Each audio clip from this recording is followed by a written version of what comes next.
Guys, magandang gabi. Welcome back po dito sa Gandara SRU channel. Nandito na naman po ako, ang nag-iisa ninyong Collegiatory Cats na nagmamaganda para pagkatid sa inyo ng latest update and fresh happenings about po sa TVJ, sa Itbulaga at sa loob at labas ng showbiz.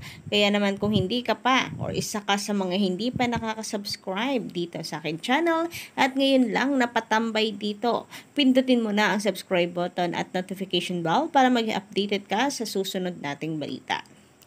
Anyway, panibagong araw, panibagong update na naman nga ang ating pag-uusapan. And for tonight's video, patungkol nga po ito sa ngayon pa lamang, mainit na pinag-uusapan ang nalalapit na paglipat ng Showtime sa GMA7. 2 araw na lang po kasi mga Kadaway Cats, no? So, kanya-kanyang promote, ka-OG. So, ang TVJ, meron din pakulo sa TV5 na kung saan ay meron nga po silang National Daway Cats Day at sasabayan nito ang GMA7's Big Day na paglipat ng Showtime.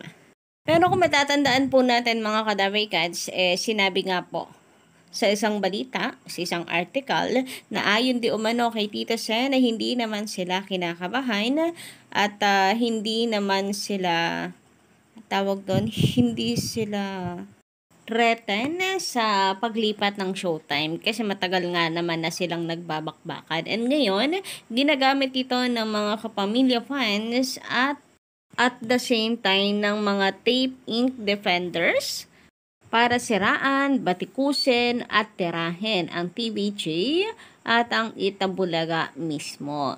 So, sabi nila dito ng Certified Kapamilya Facebook page, sabi ng mga TVJ fans at loyal Daway Cats, hindi daw sila threatened this April 6, 2024 Saturday at chill lang daw. Ano to? Yung kalma, 45 years na this 2024 ang Itbulaga, ang It's Showtime, 15 years pa lang. Ano ba kayo, So, yun yung post ni Certified Kapamilya na nang-aasar po sa mga TVJ fans. At I think hindi lang sa mga fans and loyal Daway Cats, kundi sa TVJ mismo. Kasi doon sa article, ayon po doon si Tito Sen ang nagsabi na hindi naman sila kabado, hindi sila kinakabahan or threatened sa paglipat ng It's Showtime dahil matagal na nga silang nagbabakbakan. So, dinaan lang sa mga TVJ fans and loyal Daway Cats, pero TVJ talaga ang kanilang pinaparinggan. Anyway, ayun na nga mga Kadaway Cats, nagsisimula na naman po silang magyabang at magingay without a knowledge sa kasanayan po ng Itbulaga. So, noon pa man, wala pa pong issue sa mga noontime show Kadaway Cats.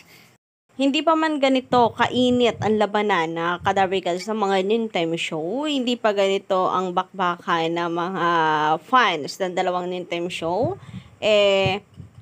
Ginagawa na po ng TVJ ang National Daway Cats Day or National Barangay Day. Actually po niyan, 2019 nagsimula yan. Ito po ang pruweba, mismong naka-upload pa po sa mismong YouTube ng Itbulaga ang National Barangay Day noong March 9, 2019. So, dati na pong may National Barangay Day na ginagawa po ang Itbulaga. And tuwing summer nga rin po nila to ginagawa, no, ka-OG? Kaya hindi rin po nakapagtataka na ngayong Abril gagawin ito ng TVJ. And baka nga nakaplano na po ito Kadaway Cats para sa April 6 bago pa man po ang contract signing ng Showtime, bago pa man mawala ang tahanang pinakamasaya. Sadyang nitong Marso ay nagkaroon po tayo ng Lenten Special. Noong 2020 kasi nawala na po Kadaway Cats dahil nga sa pandemic. Kaya binigyan daan po muna ang Lenten bago itong National Barangay Day. Nagkataon naman na mayroon pong celebration dito sa GMA7. Kaya naman sa mga nagnenegad dyan, research din pag may time. So, ito po ang katotohanan. The first National Barangay Day was actually on March 9, 2019 as part of the show's 40th anniversary. On this episode, EB recompiled One for All for One entries since the segment began. One winning entry from the file won 10,000 pesos. and a summer set for their barangay. O, di ba? And actually, katunayan po niyan, bago pa man nga ata umugong ang balita na yan sa Showtime GMA, tahanang pinakamasaya, meron na pong inilabas para po sa criteria para po makasali ang inyong barangay sa mananalo ng prizes. Kung hindi ako nagkakamali guys, ay nasa 200,000 pesos po yun para sa disiplinadong barangay. Maayos po na pila. Baka po magsama-sama po lahat ang napili, kadaway-kads and bubunot ng isa pong winner guys. So, abangan po natin yan. Kaya bago sana kumudano ang atin pong mga kalaban, ay alamin na po muna ang katotohanan. Palibasa, hindi po sila nanonood ng Itbulaga, kaya wala po silang alam. Kaya kapag kabinanatan nila ang EB, napapahiya lamang po sila.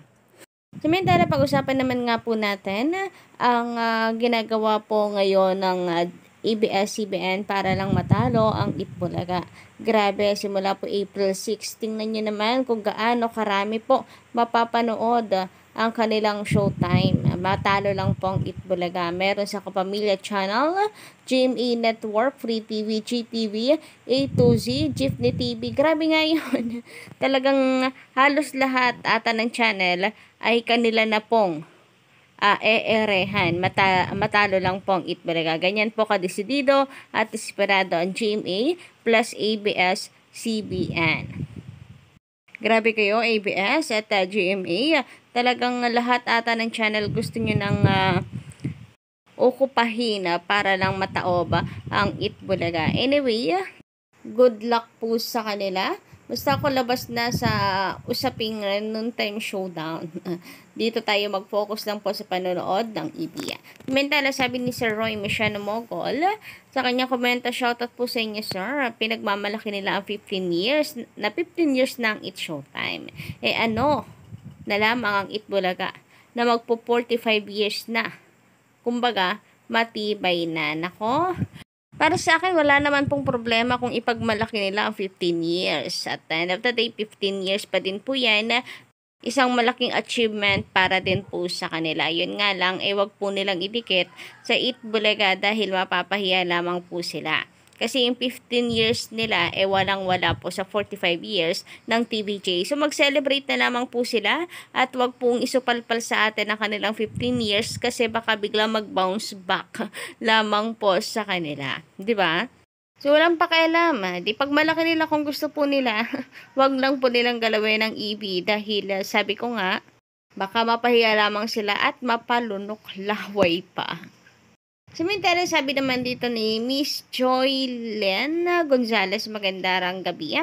Feeling ko hindi bobonggahan ng EB ang April 6. Magiging simple lang ito dahil alam nila na marami naghihintay ng bonggang ipapakawala ng It Showtime.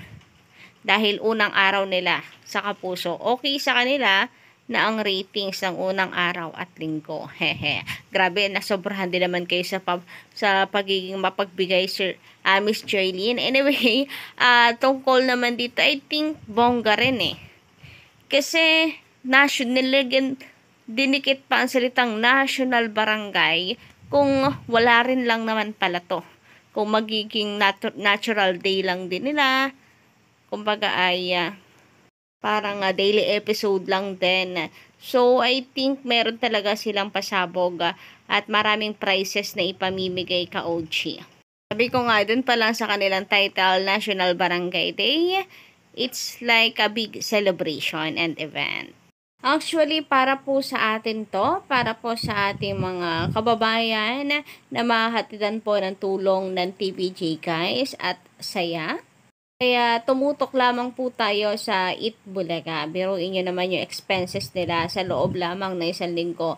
Milyon-milyon ang kanilang inilalabas. Sa prices pa lang, di ba, kung kukumputin mo sa isang araw, ay napakarami. Pag naka-jackpot, 50,000 sa Gimme 5. Minsan, nasa 30 rin po, 40 ang therapy. Sugod bahay pa, umaabot ng 70,000. Kaya para mas marami pa mga kadabrikads ang matulungan ng TVJ, full support lamang po tayo kasi sa ganitong paraan parang kasama na rin po tayo ng TVJ sa pagbibigay tulong para sa atin pong kapwa. So, yun lang muna guys ang aking update para sa gabing ito. Don't forget to click the subscribe button and notification bell para po sa iba pang mga balita.